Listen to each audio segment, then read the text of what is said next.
ABN Marathi news मध्ये आपल्या सर्वांचं स्वागत आहे। ताज्या बातम्यांसाठी एबीएन मराठी न्यूजला सबस्क्राइब। धुळे सोलापुरातील 150 कुटुंबाचा रस्ता बंद। खासदार प्रणिती शिंदे नागरिकांच्या आंदोलनात ठामपणे सहभागी। पर्यायी रस्ता उपलब्ध होईपर्यंत बिल्डरला कोणतेही काम करू देणार नाही, प्रशासनाची हमी। आंदोलन स्थगित। धुळे सोलापूर रुबीनगर येथील गणेश बिल्डर्स स्कीम क्रमांक 3 मधील सुमारे 150 घरांमध्ये गेल्या 40 वर्षापासून वास्तव्यास असलेल्या नागरिकांचा मुख्य ये-जा रस्ता करण्याचा बिल्डरने बंद केला आहे। नागरिकांमध्ये तीव्र संताप निर्माण झाला आहे। या प्रश्नासाठी सोलापूरच्या खासदार प्रणिती शिंदे यांनी काँग्रेसच्या कार्यकर्त्यांसह नागरिकांच्या सोबत ठामपणे उभे राहत आज दुपारी 2 वाजल्यापासून आंदोलन केले। या परिसरातील रस्त्यावर सोलापूर महानगरपालिकेच्या वतीने रस्ता, ड्रेनेज लाईन, पाण्याची पाईपलाईन तसेच एमएसईबीचे विद्युत पोल आणि महानगरपालिकेचे स्ट्रीट लाईट यापूर्वीपासून अस्तित्वात आहेत।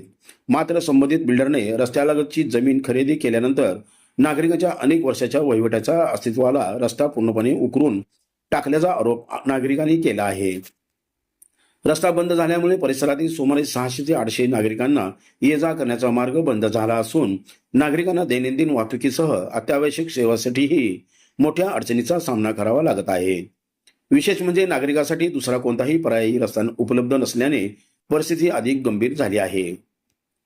यावेळी काँग्रेसचे शहराध्यक्ष चेतनभाऊ नरोटे, माजी महापौर संजय हिमगड्डी, नगरसेवक नरसिंह आसादे, माजी नगरसेवक बाबा मिस्त्री, मनोज एलगुरवार, भोजराज पवार, युवक काँग्रेसचे अध्यक्ष गणेश डोंगरे, प्रदेश सरचिटणीस राहुल वर्धा, देवाभाऊ गायकवाड, ॲडव्होकेट केशव इंगळे, गणेश बिल्डर्सचे अध्यक्ष ॲडव्होकेट नीता जोशी, अमित राठोड, गोपाळराव कुलकर्णी, हरीश कुलकर्णी, नंदकुमार जोशी, मीनाक्षी नारायणकर, सुनील कुलकर्णी, निशिगंधा दाविलदार, रेणुका राठोड, प्रणाली गडकर, रेणुका कटकधोंड, रेखा जाधव, लक्ष्मी काळपांडे, ज्योती कोडेकर, सुवर्णा जमदाडे, उषा मर्गे, अर्षदा कुलकर्णी, नंदकुमार पंडित, ज्योती पाटील, तेजश्री पाटील, वाहिद विजापुरे, बसवराज मेहत्रे, गोपाल नंदुरकर, हनुमंत साहेबुलू, तिरुपती परखीपंडला, भीमाशंकर टेकाळे, रुपेश गायकवाड, संजय गायकवाड, सुमन जाधव, दिनेश मेहत्रे, रमेश फुले, सचिन पवार, परशुराम सतारवाले, सुभाष वाघमारे, दिनेश डोंगरे, सुशीलकुमार मेहत्रे, राजू श्रीसागर, व्यंकटेश बोमेन, पवन संगम, राजू निलगंटी, अभिलाष अचुगोटला यांच्यासह शेकडो रहिवासी या आंदोलनात सहभागी झाले होते।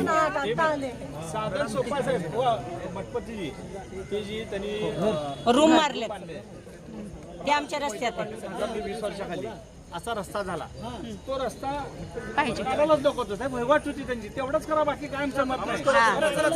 चला लवकर करा, चला फक्त तेवढा वहिवाट करू द्या, ते घर पाडा त्यांचं। प्रॉब्लेम नको व्हायला पाहिजे। दवाखान्यात जायला, डॉक्टरला यायला जागा, म्हणजे तुम्ही विचार करा, ह्याचा काही विचार न करता प्रशासनाने एवढा हा ढासळ कारभार आणि सगळे वरपासून खालपर्यंत मॅनेजर लाचार झालेत बरेच अधिकारी। आता शेवटी हे उपायुक्त आले आणि आम्ही सांगितलं काम थांबवा, काम थांबवलंय आणि रस्त्याचं काम सुरू करण्याचा शब्द दिला। ती जेसीबी पण आणि रस्त्याचं काम आता थोड्या वेळात सुरू होईल। शेवटी लोकशाहीचा विजय मला असं वाटतं 10-20% आता झालं, अजून लढाई